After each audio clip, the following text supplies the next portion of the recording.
আসসালামু আলাইকুম রহমতুল্লাহি ওয়া বারাকাতুহু। যে যেখান থেকে আমার এই ভিডিওটা দেখতেছেন সবাইকে স্বাগতম। আমি রাশিয়া থেকে সাইবেরিয়া অঞ্চল থেকে আমি সুজন বলছি। আমাকে অনেকেই চিনেন এবং অনেক বড় একটা পরিবার আমার ইউটিউব চ্যানেলে।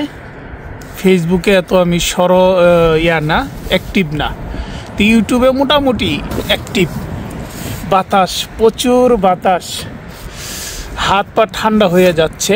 -29 চলতেছে। মনে করলাম আপনাদের সাথে একটা ভিডিও বানাই এবং আপনাদের সাথে শেয়ার করি। এবং এই হাতে গ্লাভস লাগানো, এই হাতে নেই, শুধু এটা ক্যামেরা ধরার জন্য এটি নিয়েছিলাম আর এটা পকেটে করে রাখছি। রাশিয়া সম্বন্ধে আপনাদেরকে একটু ইনফরমেশান দেই। অনেক দিন যাবৎ ইনফরমেশান আপনাদেরকে আমি দেইনি। রাশিয়ায় কিন্তু প্রচুর পরিমাণে লোক নিচ্ছে, বাংলাদেশি ওয়ার্কার নিচ্ছে অনেক জায়গার। রাশিয়ায় কিন্তু অনেক বড় দেশ, একক সিটির একক ধরনের আপনার রিকোয়ারমেন্ট। যেমন আমি আছি সাইবেরিয়া অঞ্চলে, নোভোসিবির্স্ক। এই অঞ্চলে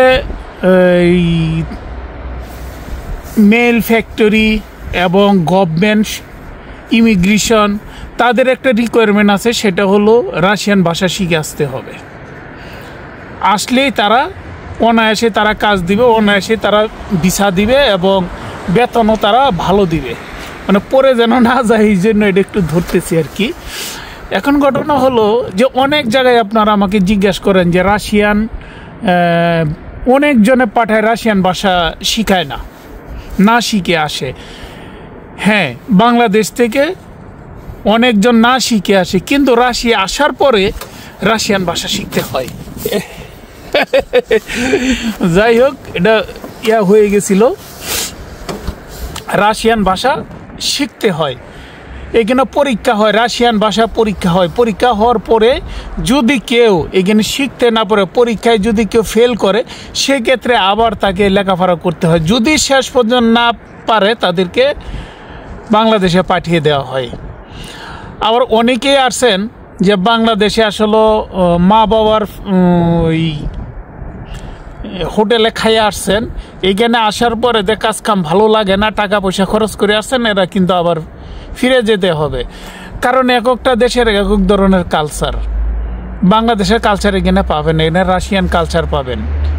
এই দেশ হলো ফ্রি সেক্স এবং আপনার খোলামেলা পরিবেশ, বা সবাই কাজ করে খায়, ছেলে মেয়ে সবাই কাজ করে, কেউ কারোর উপরে ডিপেন্ডেন্ট নয়। কারণ কেউ কাউরে খাওয়ায় না, নিজে কামাই করে নিজে খাইতে হয়। আর এইখানে 8 ঘন্টা ডিউটি করলে 8 ঘন্টা ডিউটি আপনাকে শ্রম দিতে হবে, যে এইখানে 1-2 ঘন্টা বৈশা ফাঁকি জাকি করলাম, এরকম কোনো সিস্টেম নাই। আসলে কথা একটা বলতে যাই, কিন্তু অনেকগুলো কথা বলতেছি, সেটা আপনাদের ভালোর জন্য বলতেছি আমি। রাশিয়ায় যে আমরা যে ট্রেনিং করাই বা করাচ্ছি একটা কোম্পানির মাধ্যমে, এখনো লোকজন আসেনি, এটা আসবে। এবং আপনারা যারা রাশিয়ায় আসবেন বা আসতে চাচ্ছেন, ভালো মাধ্যম দিয়ে আসবেন। অবশ্যই রাশিয়ায় অনেক ভিসা হচ্ছে, বাংলাদেশিরা আসতেছেন, তারপরে ইন্ডিয়ানরা, পাকিস্তানির ভিসা কম হয়, একেবারে নগণ্য হয়, কিন্তু ইন্ডিয়ান ভিসা প্রচুর পরিমাণে হয়। সারা ওয়ার্ল্ড বন্ধ হয়ে গেছে, কিন্তু রাশিয়া এখনো খোলা। বাংলাদেশের দরজা এখনো খোলা, এখনো বন্ধ করেনি।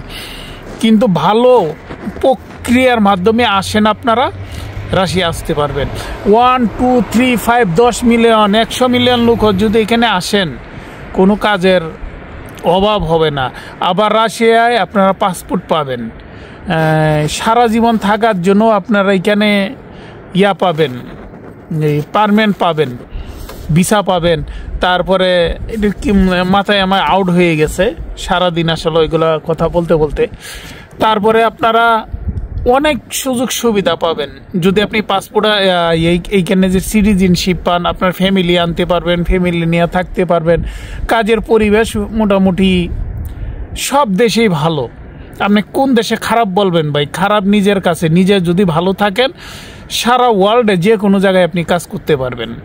আর অনেকজন আসেন যে চিন্তা করেন যে রাশিয়া যাব, যে বাইরে উঠে আমরা ইউরোপ যাব। এখন মোটামুটি যাচ্ছে, কিন্তু কম। আমি যত দূর জানি এটি কম। হয়তো যুদ্ধ থেমে গেলে হয়তো লোকজন আসবে, এরকম একটা সুযোগ হতে পারে। যাই হোক, ওই বিষয়টা আমি নাই যাই, ওই বিষয়টা আমি নিয়ে কোনো কথা বলতে চাই না।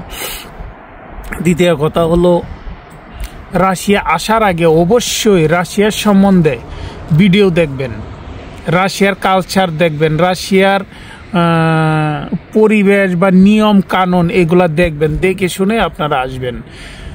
রাশিয়ায় আপনার সবচেয়ে বেতন বেশি হচ্ছে বিল্ডিং কনস্ট্রাকশন, এবং এই বিল্ডিং কনস্ট্রাকশনে ভালো বেতন পাওয়া যায়।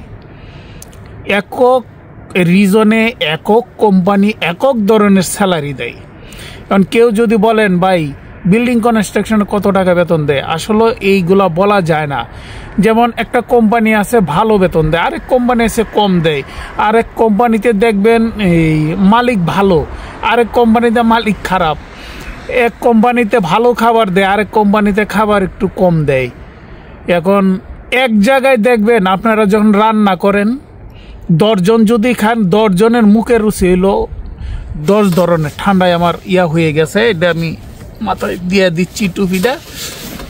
এখন ঘটনা হলো যে 10টা মানুষের 10 ধরনের যদি থাকে, এই মুখের রুচি থাকে, সেই ক্ষেত্রে আসলে 10 ধরনের অভিযোগ আসবে। এটাই নিয়ম। রাশিয়া অনেকজন ভালো লাগতে পারে, রাশিয়া অনেকজনে খারাপও লাগতে পারে। দুবাই, আরব আমিরাত, সৌদি আরব, মালয়েশিয়া যারা থাকেন তাদেরকে একটা না ভালো লাগে। আমার হয়তো ওইখানে ভালো লাগে না, আমার রাশিয়া ভালো লাগছে, আমি রাশিয়ায় আসছি। তো ইনশাল্লাহ আরও ভালো ভালো ইনফরমেশান দেওয়ার চেষ্টা করব, যেন আপনারা ভালো কিছু ইনফরমেশান পান। ঠিক আছে? আর যদি কোনো কোশ্চেন থাকে বা কোনো কিছু জানার থাকে, অবশ্যই আপনারা আমাকে SMS করবেন, আমি SMS-এর উত্তর দেওয়ার চেষ্টা করব। আর পাশাপাশি আমার চ্যানেলটা একটু সাবস্ক্রাইব করে দেবেন, যেন সবাই ইনফরমেশনগুলো পায়। ঠিক আছে? তে ভালো থাকবেন, সুস্থ থাকবেন, আমার জন্য দোয়া করবেন, আপনাদের জন্য আমি দোয়া করি, আপনারা ভালো থাকবেন। আসসালামু আলাইকুম।